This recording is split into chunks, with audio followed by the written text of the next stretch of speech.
Teman-teman, jumpa lagi dengan Taran Martina di video tentang seni budaya, tradisi, dan kehidupan sehari-hari serta wisata ya teman-teman. Di video kali ini ya teman-teman, saya akan membahas tentang suatu tradisi dan yang telah membudaya dari turun-temurun ya teman-teman, yaitu tentang pengobatan menggunakan media air. Sebelum kita lanjutkan, seperti biasa saya mengingatkan bahwa teman-teman yang baru menemukan channel ini, silahkan kita tombol subscribe, dan untuk teman-teman yang sudah mendukung channel Taran Martina, saya ucapkan terima kasih.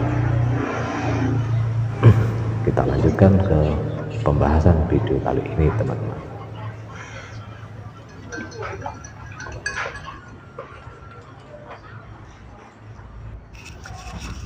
Teman-teman, pernahkah kalian melihat orang tua bijak zaman dahulu ya, atau orang yang dianggap tinggi ke tingkat spiritualnya itu melakukan pengobatan dengan menggunakan media air ya? Biasanya kita menyebutnya dengan air ajaib atau air yang sudah dikasih doa-doa dan ditirakati teman-teman. Tak jarang air tersebut ya juga didatangkan atau diambil dari tempat-tempat tertentu yang dianggap memiliki karomah atau suci ya teman.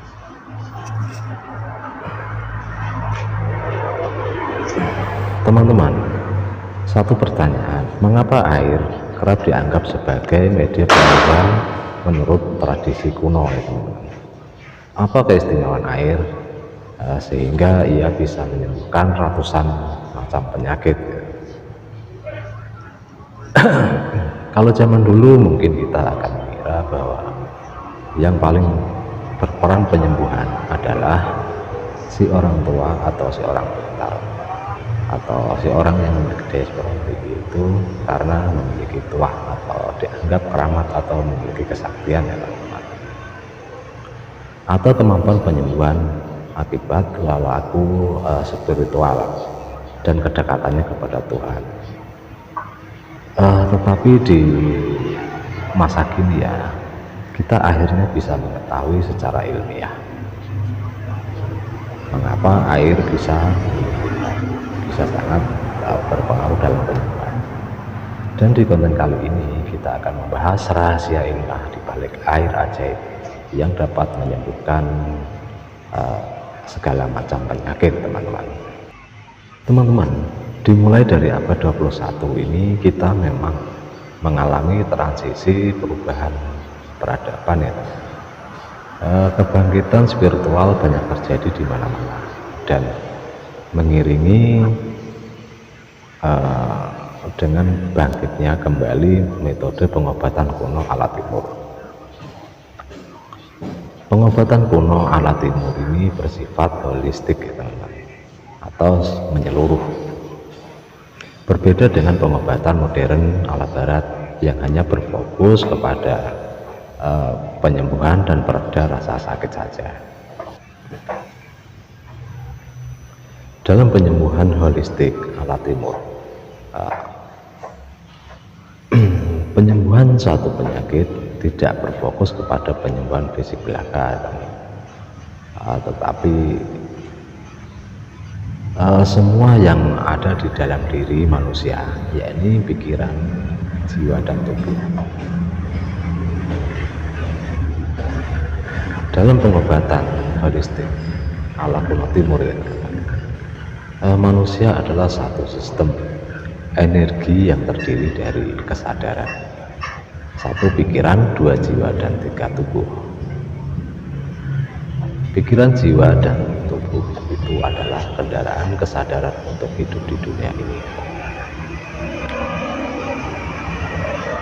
Karenanya ketiganya harus sehat dan seimbang. Untuk menyeimbangkan dan menyehatkan tiga hal ini, biasanya pengobatan holistik dari timur juga melakukan pendekatan alami. Contohnya seperti menggunakan unsur-unsur alam untuk penyembuhan dan penggunaan herbal ya teman-teman.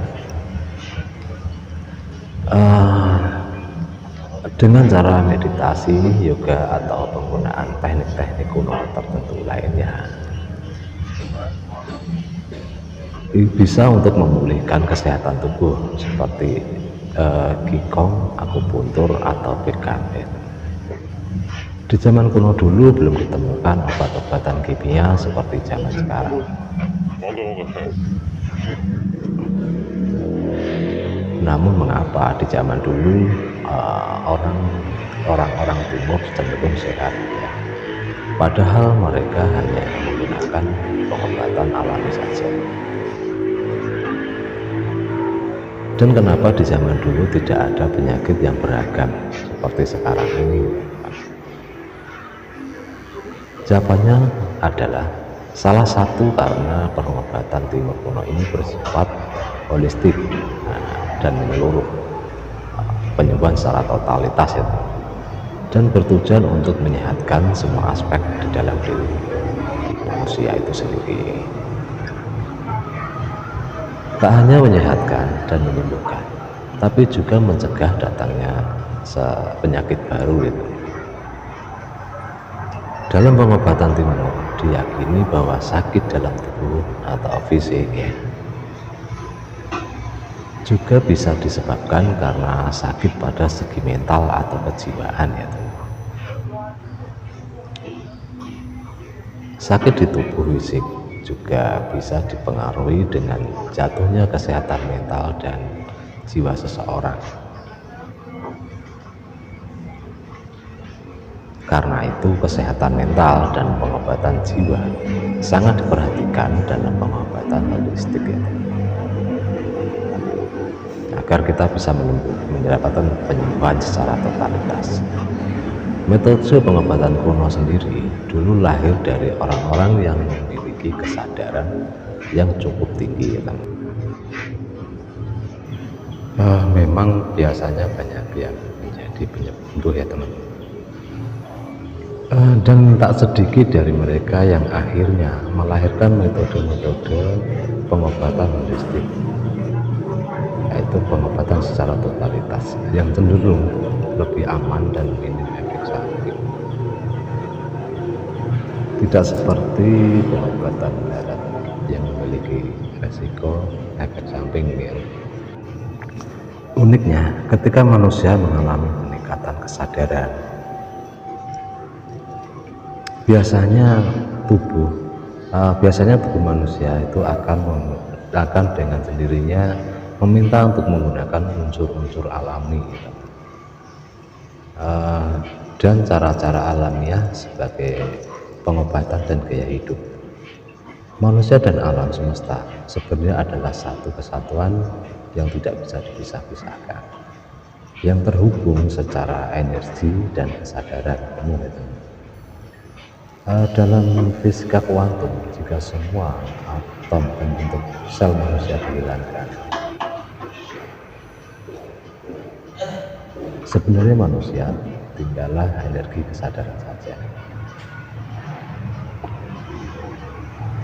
Demikian juga dengan materi pengisi semesta dan makhluk-makhluk tiga dimensi lainnya. Ketika mereka dihilangkan atom-atom penyusun, maka hanyalah tinggal energi saja dengan tingkat kesadaran yang berbeda-beda.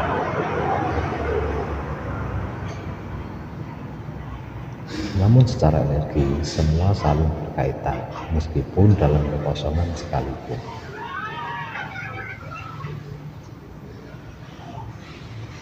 Dalam filosofi Jawa kuno sendiri, manusia dikatakan terdiri dari 4 unsur alam di dalam dirinya. 4 unsur alam itu antara lain api, air, tanah, dan udara. Inilah yang sering disebut orang Jawa sebagai sedulur papat. Kesehatan manusia bisa diraih ketika 4 unsur alam ini seimbang sesuai dengan profesinya.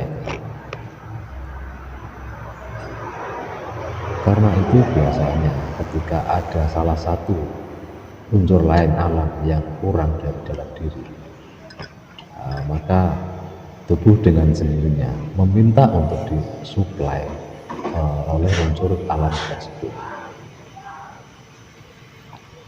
Uniknya tubuh manusia ini ternyata 70% terdiri dari air. Dan menurut sebuah studi dari Survei Geologi Amerika Serikat,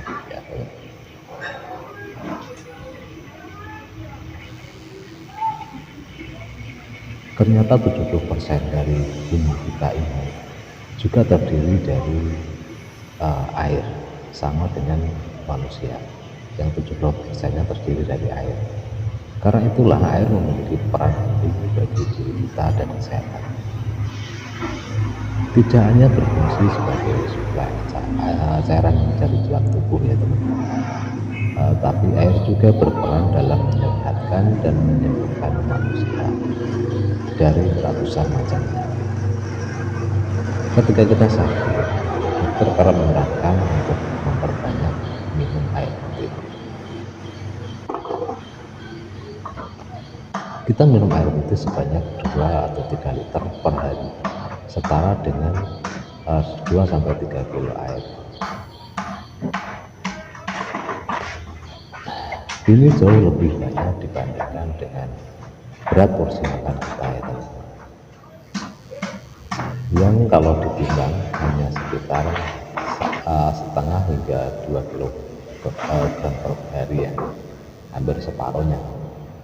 Bahkan air juga digunakan untuk penyembuhan dan menyehatkan mental secara jiwa kita. Dalam agama Islam, wudhu dan mandi besar dengan air yang menyucikan itu sangat disarankan untuk menghilangkan amarah dan energi-energi negatif yang lainnya.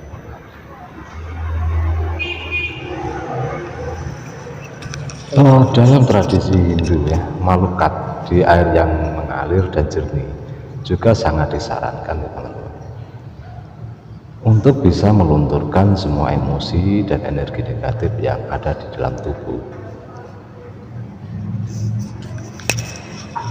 sehingga setelah itu manusia juga bisa lebih fresh dan lebih sehat secara mental dan kejiwaan ya, rasa dan pikiran yang sehat. Sedangkan di orang-orang tua bijak zaman dahulu, mereka kerap memberikan air segar kepada pasien sebagai media untuk pengobatan. Mengapa air menjadi salah satu unsur alam yang banyak digunakan dalam penyembuhan? Itu adalah pertanyaan sederhana.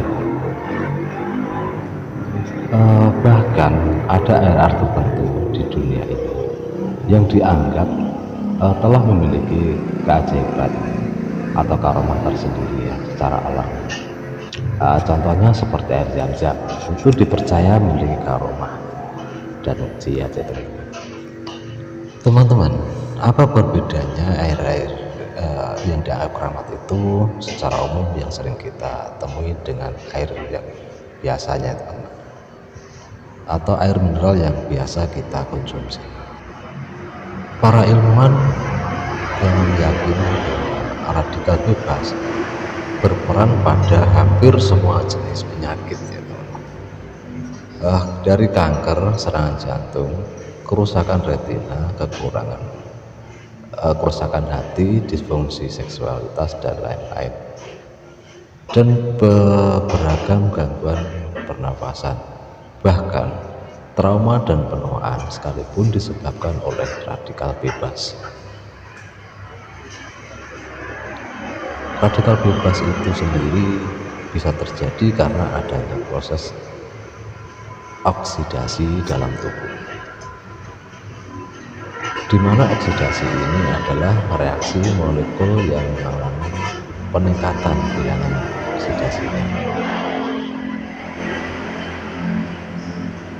dan penurunan elektron atau reaksi di mana suatu zat mengikuti oksigen.